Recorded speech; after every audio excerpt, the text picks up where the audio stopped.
Olá, eu sou o Dr. Otton Becker, presidente da Associação Paulista de Medicina de São José dos Campos, e estamos iniciando mais um podcast, Fala Doutor.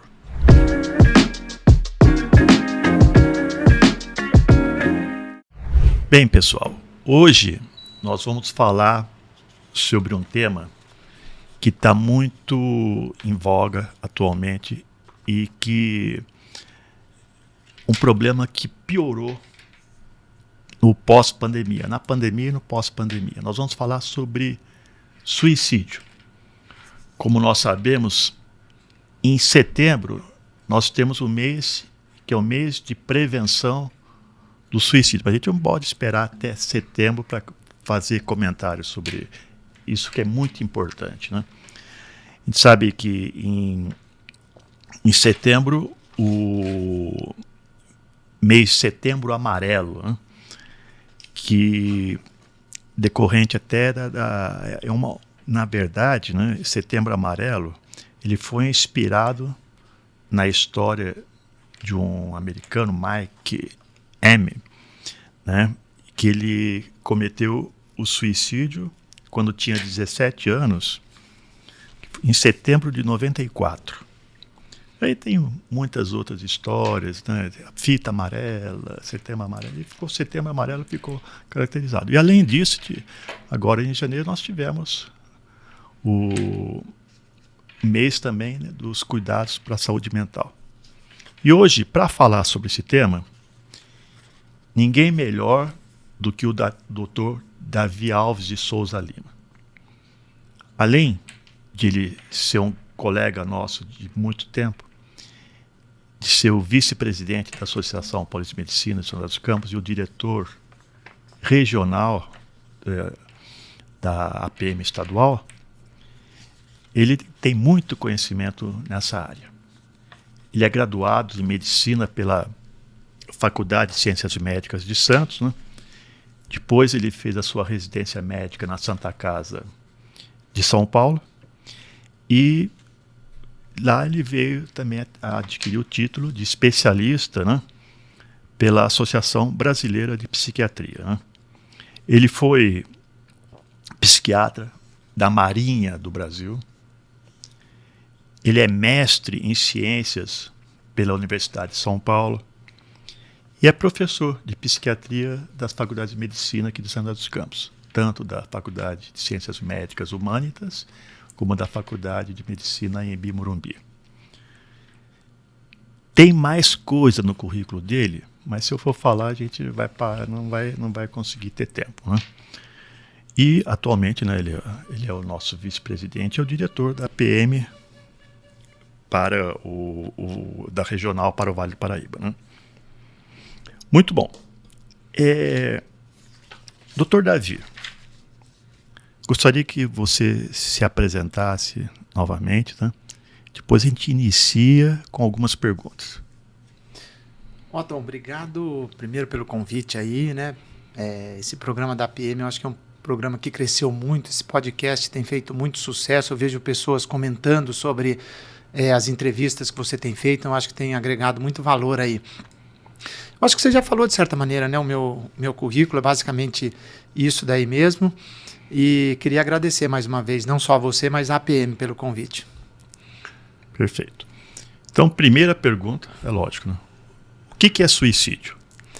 Então, o suicídio, primeiro que hoje é considerado um problema de saúde pública, né? Porque os números realmente são números que muitas vezes tomam uma proporção muito grande, que tem assustado ultimamente essas questões. Mas o suicídio, basicamente, ele é o ato da pessoa tirar a própria vida, né? Então, a pessoa acaba tendo um comportamento de autolesão e com a intenção, né, de se matar. E aí acaba consumando isso. E claro que isso gera uma série de problemas, principalmente para as pessoas que aqui ficam, né? E claro que uma vida se perde nesse sentido. Perfeito. Então, existiriam alguns fatores de risco para a prática de um suicídio, né? O que você diria que estejam os mais importantes, né?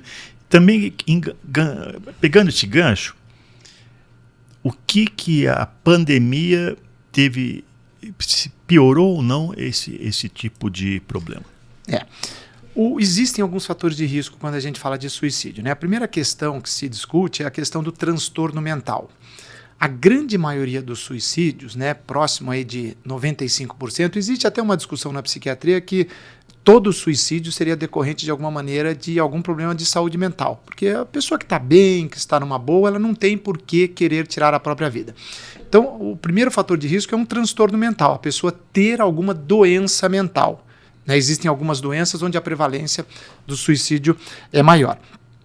Outro fator de risco importante quando você avalia suicídio é a questão das tentativas prévias de suicídio. Então, se você está atendendo uma pessoa que já tentou se matar, você tem que tomar muito mais cuidado com essa pessoa, porque a chance dela atentar contra a própria vida aumenta, porque ela já tem um histórico de ter feito isso, né? E outras características que são muito relacionadas a fatores de risco são características relacionadas à impulsividade. Então, pessoas que têm impulsividade muito aumentada, muito forte, a gente tem que tomar um cuidado muito grande, porque às vezes essas pessoas elas tomam atitudes de maneira muito deliberada, sem pensar, sem focar, e às vezes pode acontecer uma tragédia. Pessoas também com agressividade muito forte e pessoas com labilidade muito intensa. Então, essas características são características que quando você atende um paciente tem que tomar cuidado e a gente tem que ter um olhar mais diferenciado nesse aspecto. Em relação à pandemia, o que teria agravado esses riscos? A pandemia ela trouxe uma série de questões relacionadas à saúde mental, né? No início da pandemia, principalmente, né, na primeira onda, aconteceu um aspecto muito grande das pessoas começarem a ingerir mais bebida alcoólica. As pessoas ficavam em casa, né, e era muito comum as pessoas postarem, estou tomando um vinho, estou tomando uma cerveja, estou fazendo churrasco, mas isso durante a semana e às vezes a semana toda, né? E a gente sabe que o álcool é um dos problemas, né? A gente falou de transtornos mentais, a dependência de álcool é um dos problemas que podem agravar as questões relacionadas a suicídio. A pandemia também trouxe uma questão muito grande relacionada à saúde mental, que foi o aumento dos quadros depressivos e o aumento dos transtornos de ansiedade, porque as pessoas ficaram mais isoladas em casa, né? Então elas tinham pouco contato social, fechadas em casa durante um período muito grande. Então as pessoas que já tinham uma tendência a se deprimirem, acabaram deprimindo mais. E quem era ansioso tinha uma tendência, acabou ficando mais ansioso. Então, os transtornos mentais, a pandemia foi, de certa maneira, uma bolha onde você começou a ver que alguns transtornos mentais apareceram de uma maneira mais focal naquele momento. Quando aumenta o número de fatores relacionados à saúde mental, isso pode ter um reflexo no suicídio, né? Porque as pessoas não estando bem mentalmente, isso pode ter um reflexo não só no suicídio, mas em outras questões. O suicídio, claro que é uma questão mais grave, onde a pessoa normalmente tem um quadro relacionado à saúde mental também mais grave. Então, a pandemia, nesse sentido, acabou sendo um laboratório, entre aspas, onde a gente percebeu que como é importante a saúde mental, no sentido da pessoa estar bem, não só do ponto de vista, né, da saúde mental, obviamente, mas de estar bem plenamente, porque a saúde, no fundo, está ligada às questões mentais, mas também o nosso corpo estar bem também, né? Legal. Então me fala agora, Davi, quais os fatores assim, que agravam a evolução da doença, né, da doença mental que leva ao suicídio. Então, a primeira coisa que a gente tem que tomar cuidado é a questão do diagnóstico tardio, porque muitas vezes, hoje a psiquiatria é uma especialidade médica onde se melhorou muito essa questão do preconceito, mas ainda é uma especialidade onde existe preconceito. Então as pessoas elas têm às vezes uma dificuldade de procurar o psiquiatra. Às vezes a pessoa só procura o psiquiatra quando a situação já está muito, muito agravada. Se tivesse procurado antes, talvez a abordagem seria até mais tranquila, porque você faria um diagnóstico mais cedo. E na medicina vale aquela máxima, né? É sempre melhor prevenir do que remediar, e quanto antes você faz o diagnóstico, é melhor na evolução dessa possível doença que está acontecendo. Que é o objetivo principal dos nossos podcasts, né? Ajudar na prevenção das doenças. Né? Exatamente. Então, o diagnóstico tardio acaba sendo um fator que pode agravar a evolução da doença. Porque se você pega um quadro depressivo logo no início, você trata, a pessoa vai bem. Mas se esse quadro depressivo não é tratado, ele pode evoluir para um quadro depressivo de leve para moderado, de moderado para grave, tornando-se um quadro depressivo grave, a chance de acontecer um suicídio aumenta. Então, quanto antes a gente faz esse diagnóstico, melhor. O outro aspecto é a carência de serviços de atenção de saúde mental. Não são todas as cidades que têm serviços especializados em saúde mental. A São José dos Campos é uma cidade privilegiada nesse sentido, porque a gente tem os CAPs, tem os ambulatórios de saúde mental e tem uma emergência psiquiátrica. Aqui em São José, se qualquer pessoa que tiver um problema psiquiátrico, existe psiquiatra de plantão 24 horas por dia. São poucas as cidades no Brasil que têm isso. No Brasil, se eu não me engano, tem mais de 5.200 municípios. Salvo engano, em torno de 60 cidades no Brasil têm serviços de emergência psiquiátrica, onde você tem psiquiatra 24 horas por dia de plantão. Então, porque na maioria das vezes, o que acontece? Você tem um clínico geral de plantão que acaba atendendo os problemas psiquiátricos, mas quando você tem um especialista, ele acaba tendo um conhecimento mais aprofundado. Então, a falta também, a carência desses serviços de atenção relacionados à saúde mental também podem agravar a evolução da doença. E, claro, a inadequação do tratamento. Se você não trata, você tem um problema de saúde mental e você não trata adequadamente, corretamente aquela pessoa, a chance daquela pessoa evoluir mal aumenta. E aí a chance de aparecer problemas também aumenta e, eventualmente, até o suicídio. Eu queria fazer um pequeno comentário, eu não sei o que você poderia complementar para mim. E o Centro de Valorização da Vida, que parece que em São José é atuante também, junto ao pronto-socorro de emergências, acho que é o mesmo pessoal que trabalha nessa área, né? Isso. Você tem alguma coisa que você poderia comentar para mim? Posso, sim. O CVV faz um trabalho fantástico, porque o que acontece? É uma linha direta que o paciente tem, pode ligar a qualquer momento para o número, se eu não me engano é um número 188, então a pessoa liga e se a pessoa está se sentindo mal, qualquer problema relacionado à saúde mental, tem uma pessoa que vai atendê-la do outro lado. Essa pessoa que está atendendo do outro lado é uma pessoa treinada para ouvir as queixas dessa pessoa. Muitas vezes essas queixas são relacionadas a suicídio. Muitas vezes são queixas relacionadas à solidão, a pessoa que não está dormindo ou que está com algum problema e está tendo uma voz ativa ali do outro lado. E a gente sabe que uma das coisas que melhora a saúde mental é ter alguém para escutar o que você quer falar.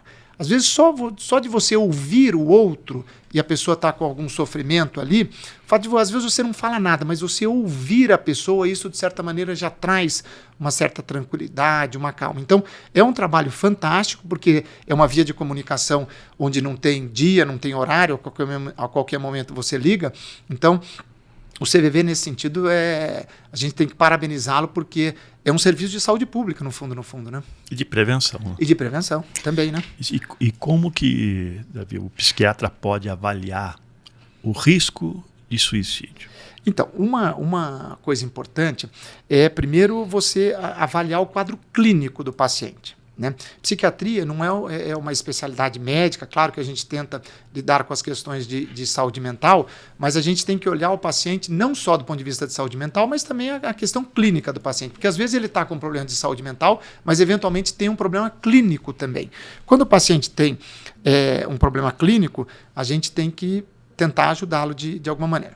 O outro aspecto é a gente tentar identificar quais são os fatores de risco que estão naquele paciente, né, quando você avalia. A gente já falou um pouco dos fatores de risco, mas você avaliar se o paciente tem uma ideação suicida e um comportamento suicida. Então, você conversando com ele, você avaliando os fatores de risco e fazendo perguntas onde você direciona nesse sentido para ver se o paciente tem uma ideação suicida, com planejamento, porque uma coisa é o paciente falar para você, olha, eu estou com um pensamento de morte, às vezes eu estou pensando em morrer.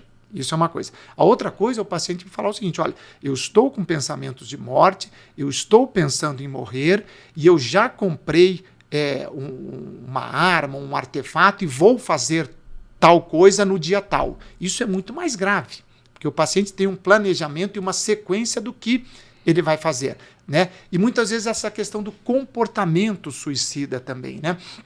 Que às vezes a pessoa ela leva uma vida e fazendo uma série de coisas que são muito danosas para a saúde mental dessa pessoa e ela não está percebendo. E eventualmente ela está se colocando numa situação de risco onde pode acontecer algo mais grave. Perfeito. E existem algumas doenças, né, que estão mais relacionadas. E quais são as principais doenças relacionadas ao suicídio? Então, a gente acaba vendo, né, que, primeiro assim, quando a gente avalia suicídio, foi o que a gente comentou. As doenças, no geral, se existe um problema de saúde mental, você já tem que estar de olho. Tanto é que quando você faz uma anamnese psiquiátrica, você já tem que fazer uma leitura de como está o paciente, e se você percebe que existe algum risco de suicídio, você tem que perguntar para o paciente. Né? É um mito esse aspecto de que não, você não deve perguntar, você não deve falar porque isso vai induzir o paciente ao suicídio. Não tem nada disso. As pesquisas mostram que, no fundo, o importante é quando você percebe isso, você tem que perguntar, deve perguntar, porque você abre um canal de diálogo com aquele paciente onde você acaba podendo ajudá-lo. Mas quais são as doenças que a gente vê os problemas maiores em relação a suicídio? Primeiro, a depressão. Né? Então, grande parte das pessoas que se suicidam, elas estão deprimidas. Né? Normalmente é uma depressão moderada grave, o mais comum é uma depressão grave. Então, depressão grave cursa com uma certa frequência, com pensamentos de morte recorrente, com ideação suicida e com planejamento. Então, a pessoa planeja esse aspecto. Né? O outro aspecto, outra doença é o transtorno afetivo bipolar, a bipolaridade. No fundo, a bipolaridade ela é chamada também, de uma maneira mais leiga, como depressão bipolar. Por que depressão bipolar? Porque o paciente que é bipolar, ele fica a maior parte do tempo, né, quando não tratado, deprimido, e em alguns momentos ele fica mais eufórico, mais agitado, com perda de sono, mais inquieto, que são os quadros chamados de mania ou de hipomania, dependendo de como aquele paciente se apresenta. Então, os pacientes que são bipolares, eles têm um risco maior de suicídio também. Então, quando você atende um paciente bipolar, você tem que ter uma atenção maior. Outra doença que é muito frequente, o suicídio, é a questão da dependência química. Não só de álcool, mas principalmente de álcool. Então, quando você atende um paciente que é dependente químico e de álcool, você tem que tomar muito cuidado, porque o paciente pode, eventualmente, tentar o suicídio, porque a dependência química é algo muito grave nesse sentido. Esquizofrenia também é uma doença que aumenta o risco de suicídio. Né? O paciente, quando ele está psicótico, quando ele se perde, ele entra num contexto fora da realidade, isso aumenta o risco de suicídio, e também os chamados transtornos de personalidade, né, que são vários transtornos de personalidade. A gente vê com muita frequência um problema sério num tipo específico de transtorno de personalidade, que é o transtorno de personalidade borderline. Então, essas doenças são doenças que, quando a gente atende o paciente, a gente tem que tomar mais cuidado e ficar bem de olho. Tá, você falou sobre isso, então eu vou pedir que você vai falar um pouquinho mais. O que é o transtorno de personalidade borderline e por que essa doença estaria relacionada com essas tentativas de suicídio? Então, o transtorno de personalidade... Primeiro, assim, para a gente falar de transtorno de personalidade, a gente tem que definir o que é personalidade. Né? Personalidade está muito relacionado às características da pessoa, o jeitão que a pessoa tem e como ela se comporta e como as coisas fluem na vida dela. A gente costuma até dividir a personalidade em dois conceitos, o conceito de caráter e de temperamento. O caráter é um conceito que está muito ligado às questões onde o paciente ele vai moldando a sua personalidade dentro do caráter de acordo com as experiências e de acordo com o meio ambiente no qual ele vive. Então a criança nasce, ela vai viver num meio ambiente, e esse meio ambiente, todas as experiências que ela vai vivenciando, isso de certa maneira vai moldando o caráter dela. O temperamento, que também faz parte da personalidade, está muito ligado às características inatas da pessoa, porque cada pessoa nasce, de certa maneira, com um jeitão e com características genéticas que você tem e não tem como mudar. A gente não pode negar que 50% dos genes, né, dos genes de uma pessoa são do pai e 50% dos genes são da mãe. Então, essa característica genética, ela não é que ela influencia em tudo, mas ela tem uma influência importante também, assim como o meio ambiente também tem uma característica.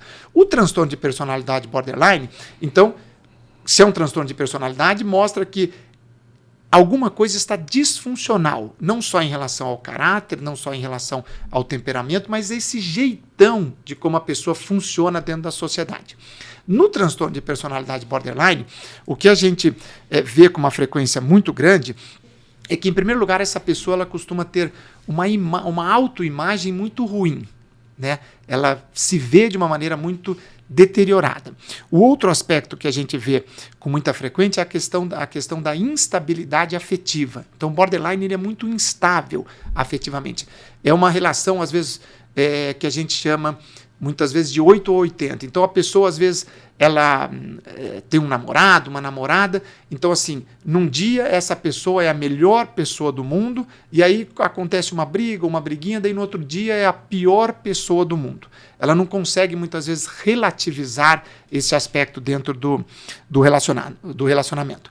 A impulsividade é outro aspecto super importante no borderline. Normalmente os borderlines eles têm uma impulsividade muito aumentada, e a impulsividade, como eu já disse, é um dos fatores de risco para suicídio. Porque a impulsividade é aquele ato onde a pessoa não pensa e de maneira muito rápida, muito agressiva, ela toma uma atitude. E às vezes, se você toma uma atitude muito rápida sem pensar, ligando ao suicídio, isso pode ser muito grave, né? E as outras questões, a questão de tentativas de suicídio, né? Os borderlines eles costumam ter muitas tentativas de suicídio. É um transtorno onde você vê que a pessoa tenta muitas vezes se matar com uma certa frequência, e o borderline fala também com muita frequência essa característica de ter um vazio crônico. Então a pessoa fala para você, olha, parece que algo falta, né, dentro de mim, é um vazio que a coisa afetivamente não me preenche e tudo mais. Tanto é que o borderline com muita frequência ele fala para você, ele costuma se automutilar. Borderline com muita frequência corta às vezes o pulso, corta às vezes a perna, faz pequenos cortes. E uma das justificativas que ele fala para você para fazer esses cortes é que ele fala, olha, quando eu me corto, claro que existe uma dor quando você se corta, porque você tem inervação no corpo inteiro. Então, o se cortar e sangrar, isso dói. Mas ele fala para você, olha, o me cortar e quando eu vejo o sangue, essa dor, de certa maneira, alivia a dor interna, como se fosse uma dor da alma da pessoa. Então, olha que coisa maluca, né? Entre aspas, assim. A pessoa ela está gerando uma dor para ela, física, para tentar aliviar uma dor mental que está acontecendo. Então, as questões de automutilação também são muito frequentes. Então, borderline é um grupo de risco muito sério para suicídio, tentativas de suicídio, por todas essas questões que a gente comentou. Legal. Então, continuando nessa linha, agora eu quero que você fale para mim. Você tem o suicídio, né? Mas existe uma outra coisa que é o parasuicídio, né? Então, eu gostaria que você definisse para mim o que vem a ser o parasuicídio. Então, parasuicídio, a gente pode até complementar com essa questão do borderline. Porque o parasuicídio está muito ligado a essas questões de automutilação. Então, a pessoa, né, o borderline é muito frequente nisso. A pessoa se corta e, às vezes, você vê um paciente, né, às vezes você atende um adolescente no consultório e está um dia como hoje, um dia bem quente, né, 30, 35 graus, e a pessoa chega às vezes de calça e de moletom no seu consultório. Mas você fala, pô, mas está um dia quente, a pessoa de moletom, às vezes chega até encapuzado e tudo, mas o que tá acontecendo, né? E às vezes isso já te dá uma dica, né? Porque na maioria das vezes, um dia quente, a pessoa vem às vezes de bermuda, vem de camisa curta, enfim. E aí você vai e deixa eu aferir a sua pressão. Você vai, tira um pouquinho aqui o moletom. Quando você tira o moletom da pessoa, vai aferir a pressão. Você olha no braço, vários cortes no braço da pessoa, né? Muitas vezes esses cortes acontecem na coxa também, né? Ou em outros, às vezes na orelha, pode acontecer em vários lugares, mas no braço é muito frequente. Aí você começa a ver por que isso daí, você pergunta para a pessoa por que você está se cortando, né? Então muitas vezes o parasuicídio ele está ligado a essas questões de automutilação, onde a pessoa, na maioria das vezes, ela não quer se matar, ela quer muitas vezes se machucar, às vezes gerar uma dor física para aliviar aquela dor mental que eu estava falando. Mas, dependendo do que a pessoa faz, se ela corta, faz um corte mais profundo, não tem alguém socorrendo e tudo mais, eventualmente pode acontecer algo mais sério nesse sentido. Então, o parasuicídio está ligado a essas questões dessas automutilações, sem o desejo de morrer, sem o desejo de se matar, mas eventualmente pode acontecer uma tragédia. Isso aí, eu tenho visto cada vez mais o aparecimento disso aí em adolescentes. Isso aí relativamente aumentou muito, tá? E aí, quer chamar atenção, quer chamar atenção. Sempre o comentário que a gente ouve, os responsáveis, o pai ou a mãe que levam ao consultório, né? Então, teria alguma coisa assim relacionada? Esse comportamento não é infrequente realmente. Os adolescentes, a gente tem visto isso acontecer. A gente costuma falar em transtorno de personalidade a partir dos 18 anos de idade, porque entende-se que o cérebro está em formação, né? Hoje tem estudos mostrando que o cérebro pode estar em formação até os 25 anos de idade. Como a maioridade penal é 18 anos aqui no Brasil, e em muitos países também é assim, tem locais que é menos e mais, mas enfim, então os transtornos de personalidade eles são considerados e são classificados a partir dos 18 anos de idade. Então, no adolescente, você não fala de maneira mais direta que um transtorno de personalidade, mas é como se fosse uma prévia de um transtorno de personalidade. O adolescente que está se comportando assim, a grande chance é que depois dos 18 anos isso se mantenha. Existe uma discussão de que o paciente está, de certa maneira, querendo chamar a atenção, está querendo se mostrar. Muitas vezes isso pode acontecer sim, mas no fundo, o que esse paciente está mostrando é que ele está sofrendo muito, que ele não está vendo uma outra saída, e de certa maneira a maneira dele aliviar esse sofrimento é com essa automutilação, mas de certa maneira é um grito que ele está dando não só para os pais, mas para a sociedade de que, olha, algo não está bem comigo. Né? Então, assim, pode sim ter um aspecto de querer se mostrar. As questões dos transtornos de personalidade estão muito ligadas também a questões de manipulação, mas a gente não pode esquecer que existe um sofrimento sim. Então essa pessoa tem que ser cuidada, com certeza.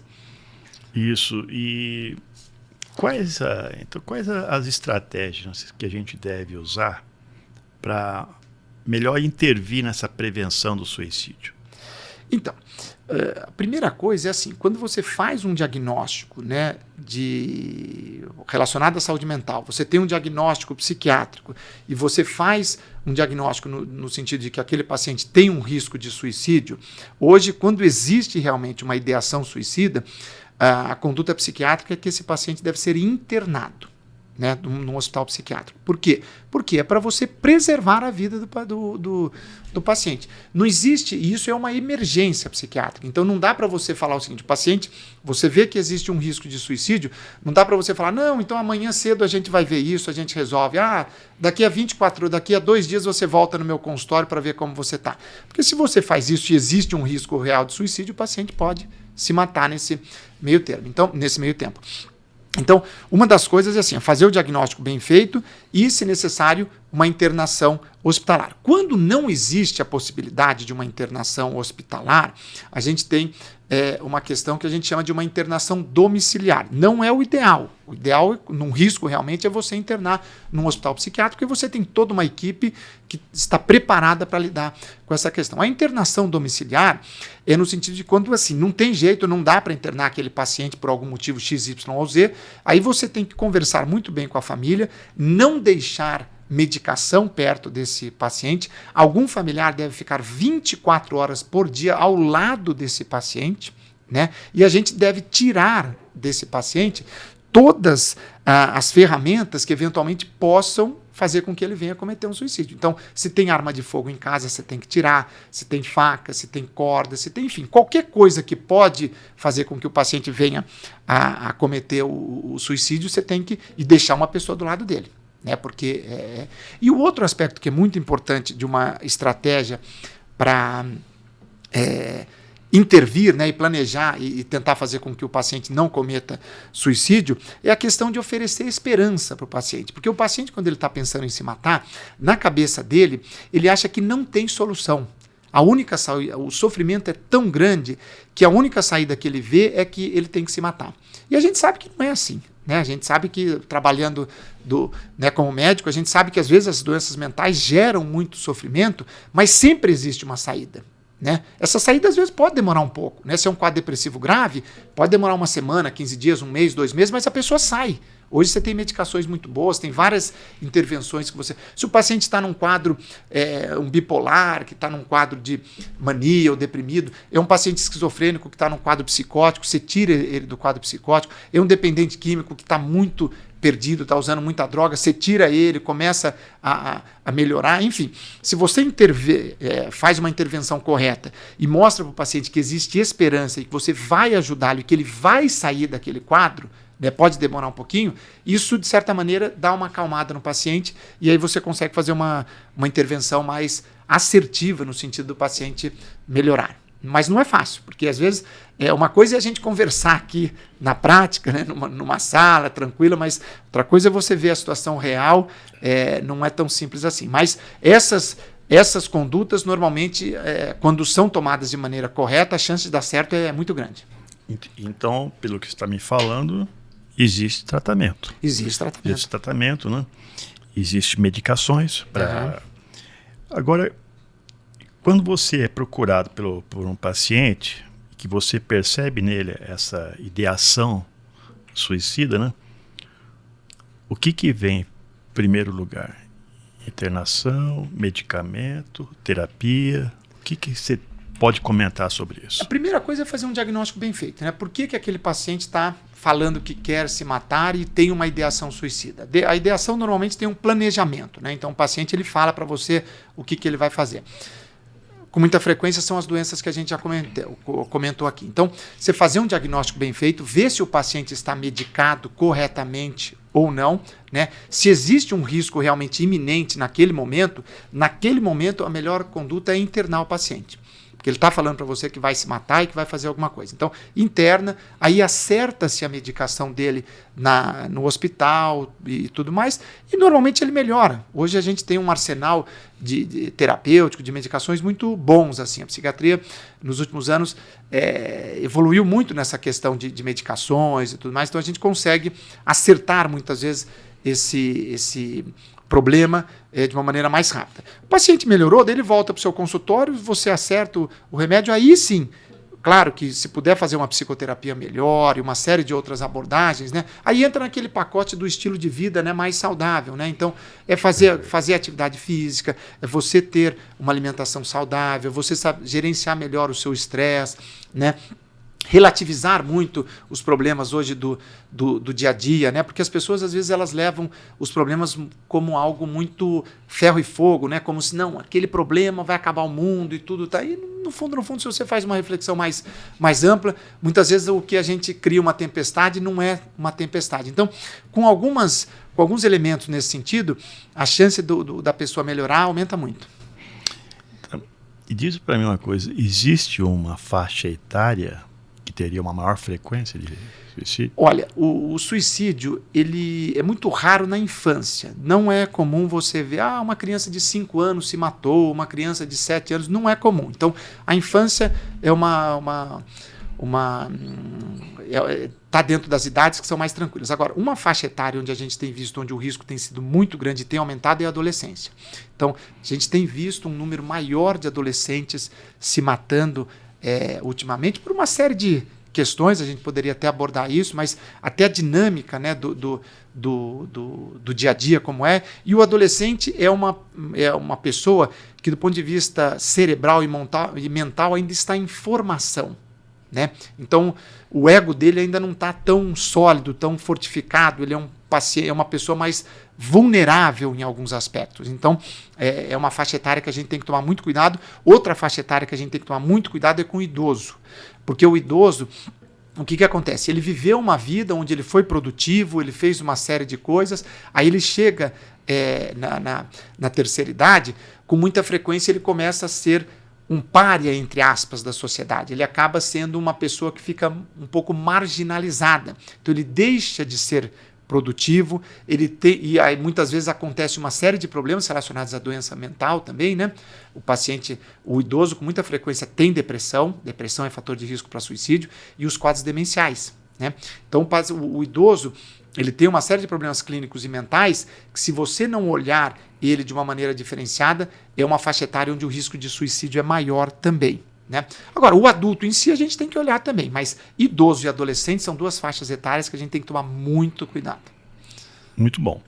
Agora, foi feito de tudo, mas infelizmente a determinada pessoa cometeu suicídio. E as pessoas que aqui ficam, né? Como lidar com a morte de um ente querido, né? O que você tem a falar? Então, essa é uma discussão muito ampla, viu, Otton, que é muito interessante, que a gente chama até essas pessoas como sobreviventes ao suicídio. Né? Então, sobrevivente ao suicídio não é a pessoa que tenta se matar e não conseguiu. É a pessoa que fica aqui com a morte de um amigo, de um ente querido. Então, o suicídio aconteceu e as pessoas ficam aqui. Né? E o que acontece? Quando a pessoa que fica aqui, a pessoa, normalmente ela se questiona, ela faz algumas perguntas. Muitas vezes uma culpa muito grande vem porque a pessoa pensa, mas né, o que eu não vi naquela pessoa que eu poderia ter ajudado? Né? Aquela pessoa se matou e eu não percebi que ela não estava bem, eu não conversei um dia com ela, eu podia ter feito isso ou aquilo. Quando existe, né, às vezes até uma briga, então é um irmão que estava brigado com outro irmão e esse outro vem a se suicidar, aí a culpa é maior ainda. Porque daí ele fala, será que a pessoa se suicidou porque eu briguei e não estava bem comigo e tudo mais, e isso, aquilo. E no fundo, muitas vezes a gente nunca sabe qual é a resposta e por que exatamente a pessoa se suicidou. Né? Porque a pessoa não está mais aqui, ela não tem como falar para você. E na maioria das vezes é um conjunto de coisas que aconteceram, não é uma coisa só. É um conjunto de coisas que não estava bem naquela pessoa. Existe, né, um problema de saúde mental, como a gente já comentou na maioria das vezes. Talvez esse problema de saúde mental não estava sendo muito bem tratado e aí gera esse problema. A questão do suicídio ela é mais grave ainda quando existe a questão, por exemplo, de um filho que se suicida. Porque aí os gregos costumavam dizer que a maior dor que existe no mundo é você perder um filho. Por quê? Porque sai da ordem natural das coisas. Sempre o mais comum é o filho enterrar os pais. Né? O mais jovem enterra os mais velhos. Quando os mais velhos vão enterrar os mais jovens, isso sai da ordem natural do que deve acontecer. Então, quando um pai ou uma mãe perde um filho por suicídio, é uma dor assim que é algo assim inacreditável.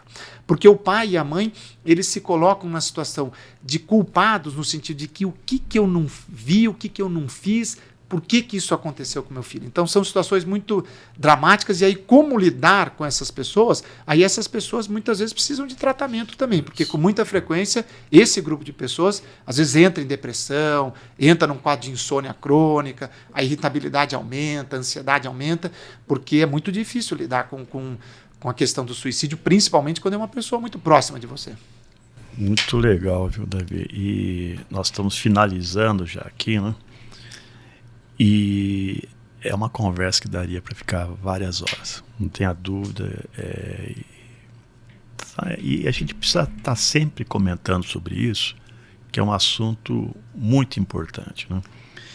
Então, para finalizar, Davi, eu gostaria que você falasse para mim como alertar aos pais e aos cuidadores, né? Quando se percebe algum sinal, algum sintoma da pessoa que estaria com uma ideação suicida, como fazer essa prevenção? Eu acho que o mais importante é assim, quando as questões relacionadas à saúde mental, elas não costumam ser agudas, elas costumam vir num processo. Então, na maioria das vezes, quando a pessoa tem um quadro depressivo, um quadro de ansiedade, não é que hoje a pessoa está bem e amanhã ela está de cama, está deprimida. Normalmente é um processo, então a coisa vai crescendo ao longo do tempo. Então, uma das coisas que é muito importante é você observar a alteração de comportamento. Então a pessoa tinha um padrão de comportamento e aí você começa a ver que 1 dia, 2 dias, 15 dias, 30 dias, alguma coisa mudou.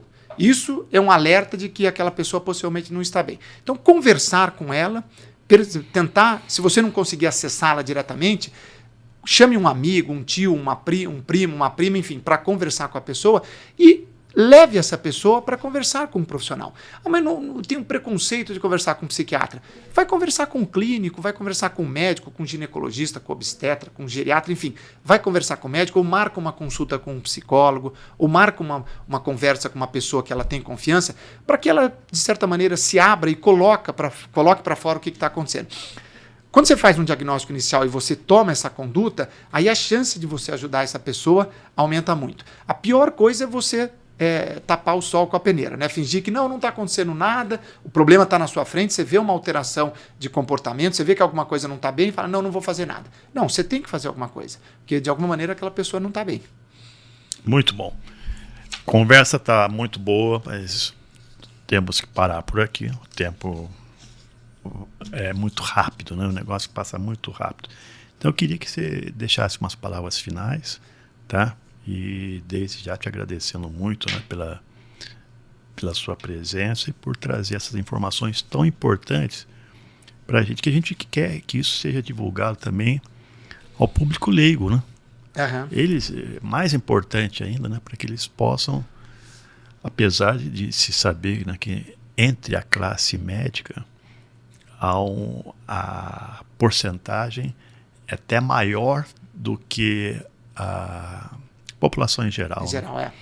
A classe médica é uma das classes que está em maior risco de suicídio entre todas as profissões, porque o médico muitas vezes ele cuida dos outros, mas não se cuida. Então esse é um problema. Então o médico a gente tem que olhar com... E o estudante de medicina também. Suicídio dentro das faculdades de medicina é maior do que nas outras faculdades. Para comentar, só para finalizar, talvez poderia falar um pouquinho da questão medicamentosa, né? Hoje existe uma medicação que tem sido estudado bastante em relação a tirar essas ideias suicidas, em tentar tirar o paciente desse surto, né? Que é um remédio muito usado na anestesia, que é a ketamina, né? Então tem estudos mostrando aí que os estudos estão aumentando, mas a ketamina ela pode ser feita EV e eventualmente até um spray nasal, né? Já tem claro que esse spray normalmente é associado com um antidepressivo oral, e outras duas medicações que também mostram que tem um aspecto que pode ajudar em questões para diminuir o risco de suicídio é o lítio e a clozapina. Claro que assim, o lítio ele é um estabilizador de humor, então não é que o paciente está assim vai dar lítio para todo mundo. Não. O lítio ele tem recomendações, né, principalmente no transtorno afetivo bipolar, como um estabilizador de humor, mas é uma medicação que no geral pode diminuir o risco de suicídio. E a clozapina, que é um antipsicótico muito usado, né, em pacientes mais graves de esquizofrenia, também pesquisas mostraram que pode diminuir o risco de suicídio.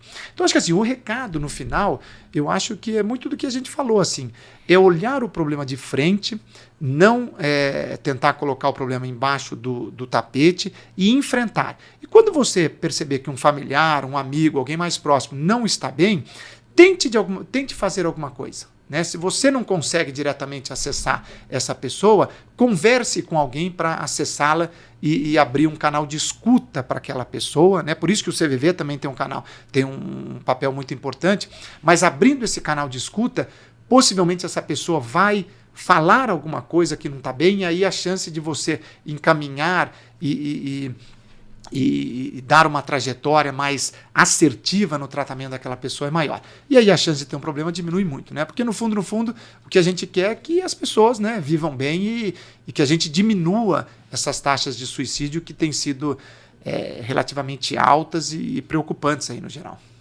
Legal. Davi, muito obrigado pela presença. Ficamos por aqui.